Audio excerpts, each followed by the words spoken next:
The massive crystal dome of the Galactic Council stretched above thousands of representatives from across the known universe. For 3,000 years, this place had been more like a fancy meeting hall than anything important. Most days they discussed trade routes or complained about asteroid mining rights. War? That was something their great-great-grandparents read about in history books. Ambassador Hyunwoo straightened his simple blue uniform as he walked toward the human section. Unlike other species who wore elaborate armor or glowing robes, humans always dressed plain. Some aliens thought it showed weakness. They were about to learn how wrong they were. "The Vextar message just came through," whispered Counselor Jihai, sliding a data tablet across their shared desk. Her voice stayed calm, but her eyes sparkled with something that hadn't been seen in human eyes for millennia. "They're declaring war on every flesh-based species in the galaxy. They want us all dead or enslaved." Hyunwoo read the message twice. The Vextar were bug-like creatures from the far edge of space, bigger than humans, with natural armor and acid spit. Their message was simple and brutal: surrender now or be destroyed. They called humans soft meat and promised to eat human children first. Around the chamber, panic spread like wildfire. The purple-skinned Altarians were already drafting surrender documents. The rock-like stonemen were calculating how fast they could hide in their mountain homes. Everyone expected humans to do the same thing they'd done for 3,000 years: talk, negotiate, find peaceful solutions. Instead, Hyunwoo smiled. It wasn't a happy smile or a nervous one. It was the kind of smile a sleeping wolf makes when something finally wakes it up. Jihai saw it and smiled the same way. Then the smile spread to every human in the chamber, 47 ambassadors from different human worlds, all wearing that same quiet, dangerous expression. "Send a message to Earth Command," Hyunwoo said, his voice so calm it made nearby aliens shiver. "Tell Admiral Tae-hyun the vacation is over." The other species watched in confusion as humans accepted the war declaration. No begging, no negotiating, no fear. The Vextar had given them exactly 30 Earth days to surrender or face total destruction. Most species would spend that time building bunkers or writing goodbye letters. Humans spent it smiling. On Earth, deep beneath the peaceful city of Seoul, Commander Yunji walked through tunnels that hadn't seen light in generations. Her footsteps echoed in corridors that officially didn't exist. The air smelled old but clean, like a museum that had been perfectly preserved. She stopped at a door marked with symbols that looked decorative but actually said, "Remember who we are," in ancient Korean. Her hand pressed against a scanner that checked her DNA, her heartbeat, and something deeper, whether she truly understood what she was about to wake up. "Welcome back, humanity," she whispered. As the scanner beeped green, lights flickered on in chambers stretching for miles underground. Screens came alive showing star maps, weapon systems, and battle plans written by humans who remembered when survival meant fighting every single day. For 3,000 years, these tunnels had waited patiently, like a loaded gun in a locked drawer. Above ground, normal people noticed small changes. The friendly janitor at the university started walking differently. The sweet grandmother who ran the flower shop began humming old songs her great-grandmother taught her, songs about warriors and victory. Children playing in parks stopped their games to watch the sky with eyes that suddenly seemed older than their years. Across human space, similar scenes played out. On Colony World New Busan, Farmer Park Dong-hyun finished his evening chores and walked to his barn. But instead of checking on his animals, he pressed his palm against what looked like a normal wall. The wall opened, revealing a room full of weapons and communication equipment that had been waiting 3,000 years for this moment. "Time to remember," he said to himself, picking up a rifle that looked nothing like the farming tools he'd been using all his life. The Vextar scouts watching human worlds sent back confused reports. The weak flesh creatures weren't panicking. They weren't building defenses. They weren't even trying to run away. Instead, they were smiling and humming old songs and acting like someone had just told them their favorite holiday was coming early. What the Vextar didn't understand was simple. Humans hadn't forgotten how to fight. They had just chosen not to for 3,000 years. There's a big difference between forgetting something and deciding not to use it. And now, for the first time in 3 millennia, humanity had a reason to remember why they had once been the most feared species on their own planet. The Vextar had given them permission to be human again. The smile on every human face said the same thing. "Thank you for waking us up. We've been sleeping for so long." Captain Somin had been running Research Station Harmony for 12 years, and every alien visitor always complimented how peaceful it looked. The station floated in space like a giant flower, with solar panels that looked like petals and observation decks that tourists loved to visit. Schoolchildren from dozens of worlds came here to learn about human dedication to science and peace. They had no idea they were touring one of the most dangerous weapons in the galaxy. "Ma'am, we just received the activation codes, Lieutenant," Dong-hyun said quietly, his hands shaking slightly as he held the communication device. For 12 years he'd been pretending to study star formations. Now he remembered his real job. So Min nodded and walked to what everyone thought was the station's art display, a beautiful crystal sculpture that seemed to change colors in the light. She placed her palm on it, and the entire station shuddered, all. "Personnel, this is your captain," she announced over the station's speakers. "Protocol 7 is now active. You know what that means." Across the station, 43 researchers stopped pretending. Dr. Yejin put down her biology samples and opened a hidden panel in her lab wall, revealing weapons that could punch holes through battle cruisers. Engineer Min Su abandoned his solar panel maintenance and began activating gun systems that had been disguised as communication arrays. Outside the station, the flower petals began to open, but they weren't opening to catch sunlight. As the outer shell retracted, it revealed the sleek, deadly hull of humanity's first dreadnought, a warship so advanced that other species would need centuries to build something similar. The Eternal Vigilance had been sleeping for 3,000 years, dreaming of the day it might be needed again. "Weapon systems coming online," reported Dong-hyun, his voice stronger now.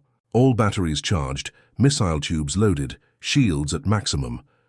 Similar scenes were happening across human space. The weather monitoring satellites above colony worlds began unfolding like metal insects, revealing weapon platforms that could turn asteroids into dust. The agricultural research stations on farming planets opened up to show defensive systems that could protect entire continents. On the resort world of New Jeju, tourists had always wondered why humans built such pretty but apparently useless towers everywhere.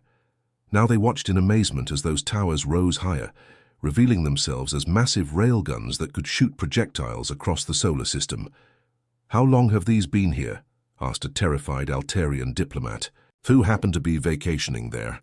"Since the day we built this colony," answered the hotel manager Park Ji-won, as she calmly directed evacuating tourists to safety. "We just hoped we'd never need them." Back on Earth, the transformation was even more dramatic. Every major city had been built with secrets hidden in plain sight. The beautiful Seoul Central Library opened sections that had been sealed for millennia, revealing tactical command centers staffed by librarians who suddenly remembered they were also military strategists. "All stations report ready," announced General Minho from beneath what tourists knew as Namsan Tower. The tower was pretty to look at, but its real purpose was coordinating planetary defense. Orbital platforms are active, ground-based systems are online, and our people are remembering who they used to be. The most shocking discovery was in the schools. Human children had always learned history, literature, and art alongside math and science.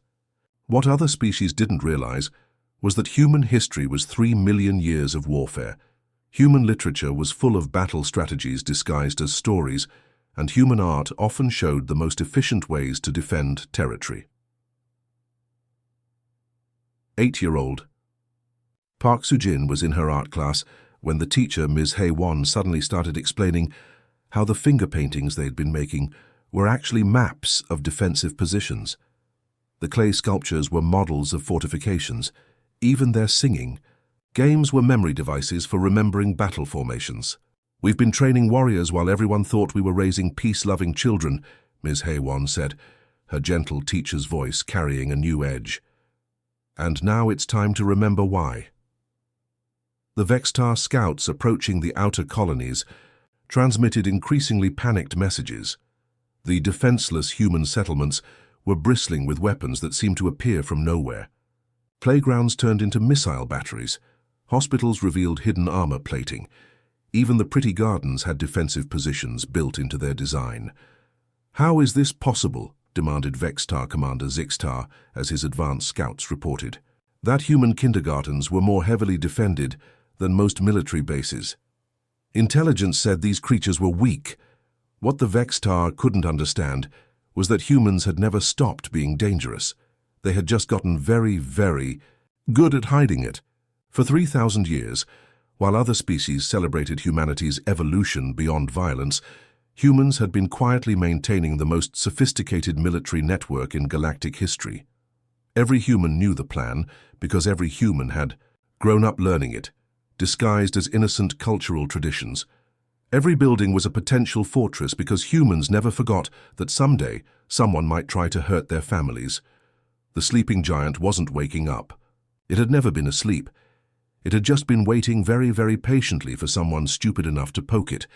Now the Vextar had done exactly that, and humanity was smiling that same dangerous smile as they welcomed their first real fight in 3,000 years. General Minho sat in his command center 2 miles beneath Seoul, watching 12 different battles happen at once on holographic displays. The Vextar had hit human colonies with everything they had, millions of bug-like warriors, acid-spitting drones, and hive ships the size of small moons. They expected to find terrified families hiding in basements. Instead, they found hell. Colony.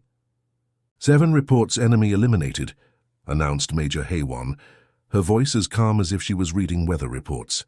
Vextar casualties 7,000, human casualties 0. Minho nodded without surprise. He'd been studying the battle recordings, and what he saw made him proud of his species in a way that 3,000 years of peace never could. Humans hadn't just remembered how to fight, they'd remembered why they were so good at it. On New Busan, the Vextar thought they were attacking a farming community. What they actually hit was a trap that had been 300 years in the making. Farmer Park Dong-hyun had spent decades growing crops in patterns that looked random, but actually created perfect kill zones. His irrigation ditches were tank traps. His grain silos were missile launchers. Even his scarecrows were automated sentries that could identify and eliminate threats. "Come to Papa," Dong-hyun whispered, as Vextar warriors poured into his fields, following exactly the path he'd designed them to take. His finger hovered over a button that would activate defensive systems, hidden in every barn, every greenhouse, every innocent-looking farm building on the entire continent. The Vextar never knew what hit them, but the real surprise was in the human settlements themselves. Sergeant Da-un led 300 civilians through what everyone thought was the new Seoul subway system. The tunnels were clean, well lit, and had been serving commuters for decades. What the civilians were just learning was that the subway was also the most sophisticated evacuation and defense network ever built. "Stay calm. Follow the blue lights," Da-un called out, as families moved through tunnels that connected to underground, cities capable of supporting millions of people. "Kids, remember the songs we taught you in school? Start singing them now."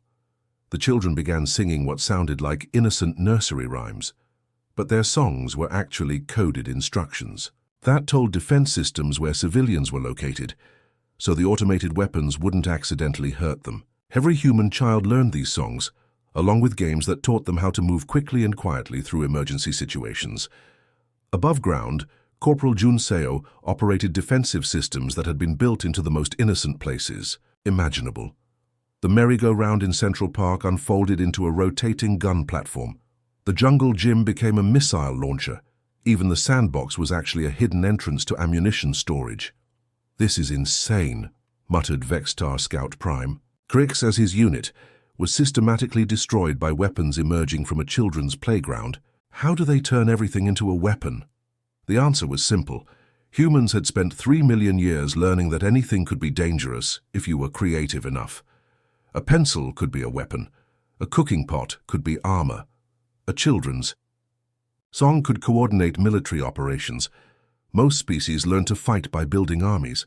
Humans learn to fight by turning their entire civilization into a weapon. Strategist Yu Jin watched the battle reports with fascination. The Vextar were a hive mind, which meant they thought and acted as one giant brain. That made them incredibly coordinated but also predictable. Once you figured out their pattern, you could set traps they'd walk into every single time.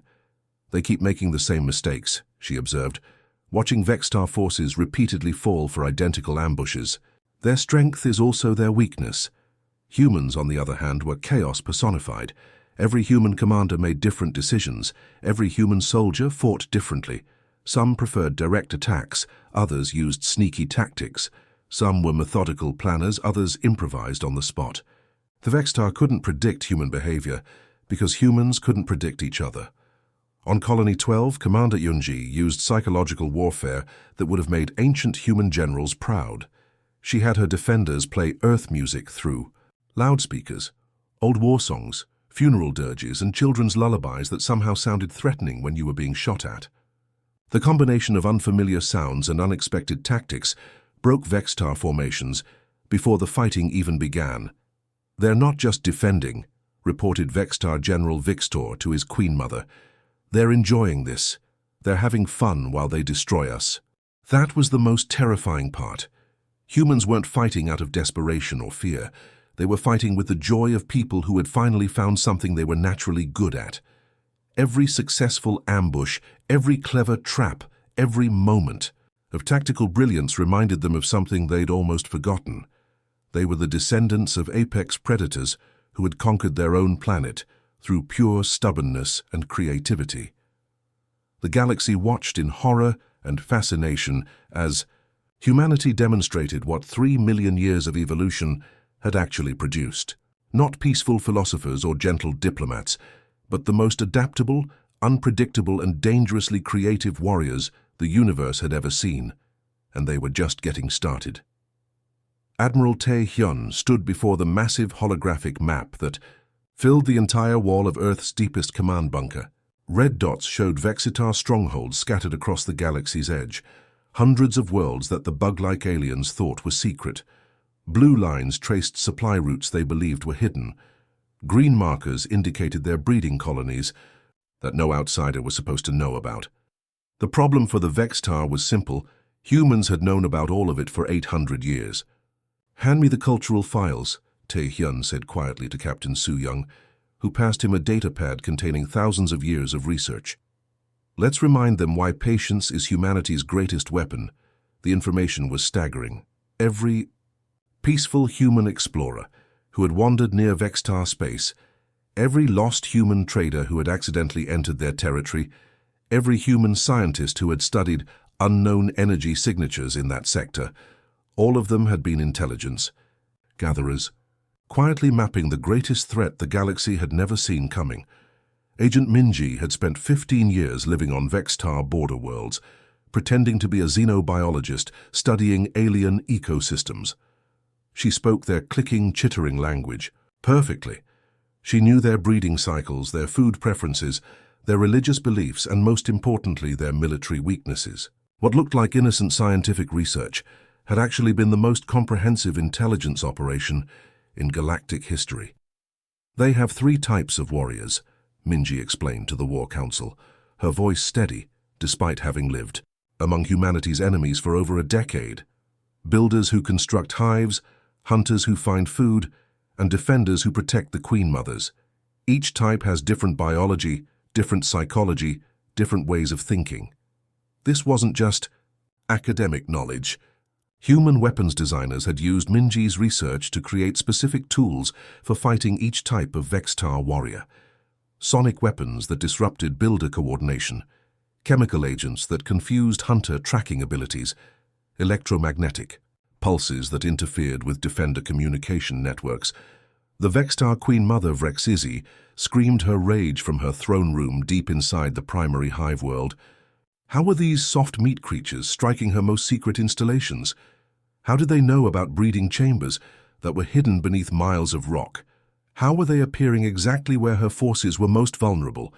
Impossible, she shrieked, as reports came in of human attacks on 17 different worlds simultaneously.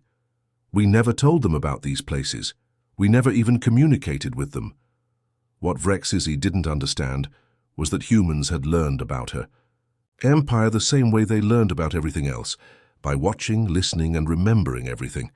While other species in the galaxy were focused on their own affairs, humans had been quietly studying everyone around them, just in case.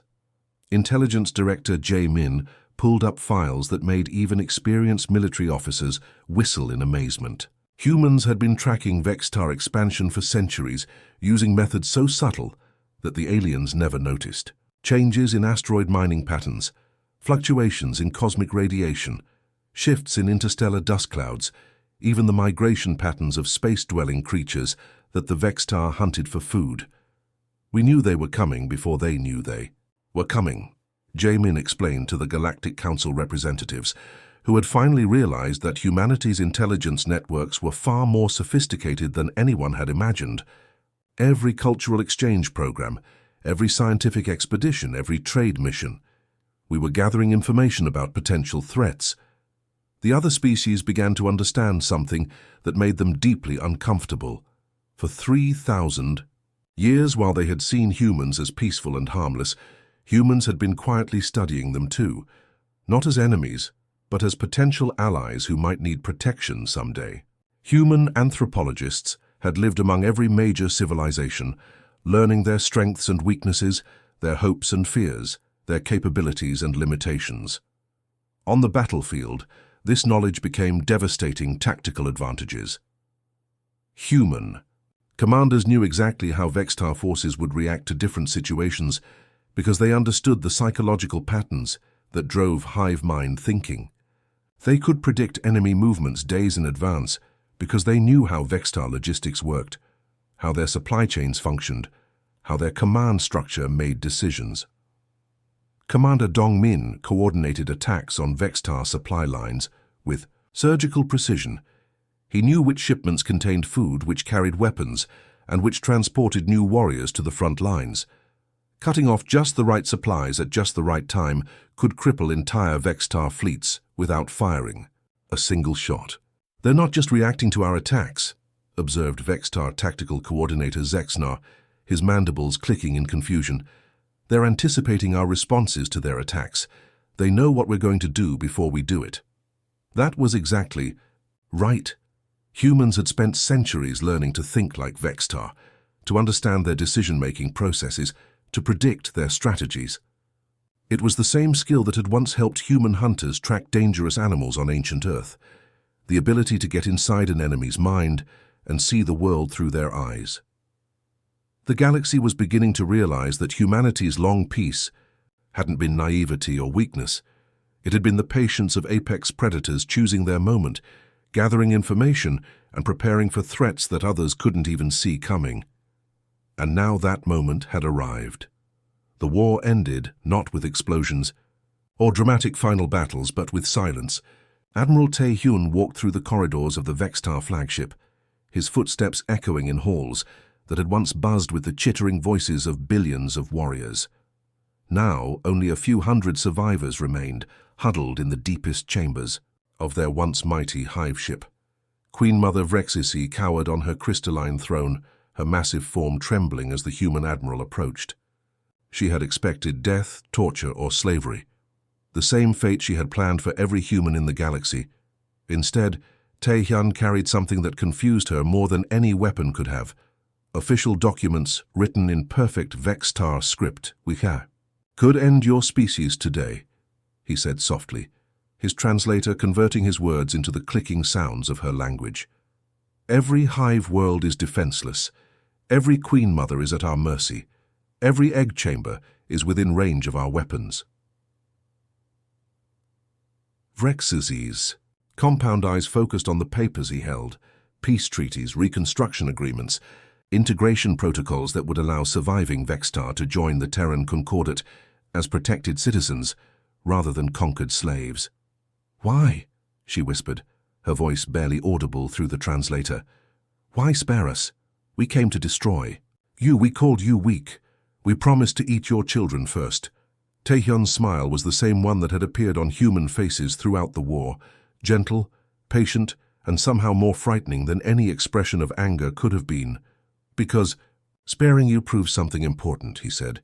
"It proves we're still human." The truth was more complex than even the Vextar could understand. Humanity hadn't fought this war to prove their strength or satisfy some ancient bloodlust. They had fought it to answer a question that had been haunting them for 3,000 years.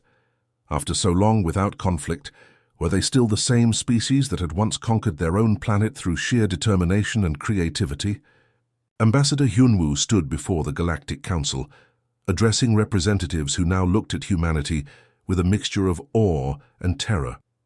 The peaceful chambers where this had all begun seemed different now, charged with new understanding about what humans actually were beneath their calm exterior. For 3 millennia we wondered if peace had made us soft, Hyunwoo explained, his voice carrying to every corner of the vast assembly.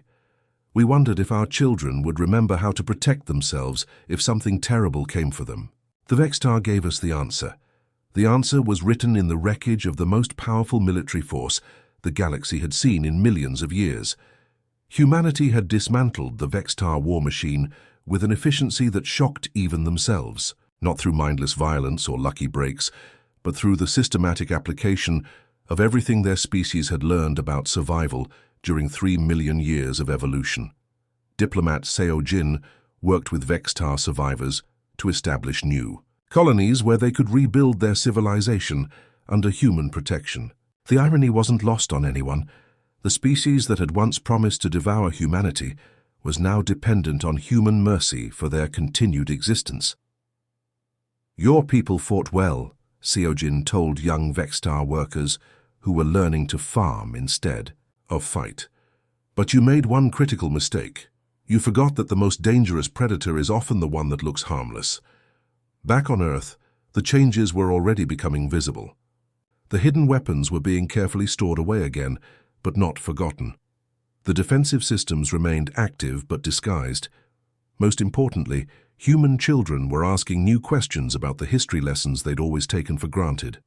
Mom, were great-great-great-grandmother's stories about the old wars really true? Asked 7-year-old Park Min-jun as his mother tucked him into bed. Every word, replied his mother, brushing his hair back with gentle fingers that could still remember how to operate military equipment. And now you know why we learned them. Not because we want to fight, but because sometimes we have to. Director, Jamin sealed the classified war files with a final entry that future historians would debate for centuries. The smile wasn't cruelty or madness. It was relief. For 3,000 years we wondered if we had evolved beyond our own nature. We wondered if peace had made us weak, if our children would be helpless against real danger. The Vextar invasion answered that question definitively. Chapter: Galaxy settled into a new kind of peace, one based on informed respect rather than ignorant assumptions.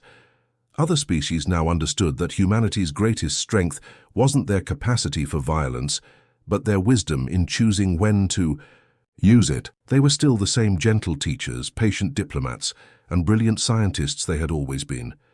But now everyone knew what lay beneath that peaceful surface. Children across human space returned to their normal lives, playing in parks that had briefly been weapons platforms, attending schools that had served as command centers, living in homes that had proven to be unbreakable fortresses. They sang the same songs, played the same games, and learned the same lessons their parents had taught them. The only difference was that now they understood why those lessons mattered.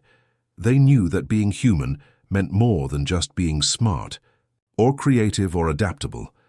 It meant having the strength to protect what you loved, and the wisdom to know when that strength was truly needed, and most importantly, it meant choosing mercy even when you had the power to choose otherwise. That was what the smile had always meant. We remember who we are and we choose to be better.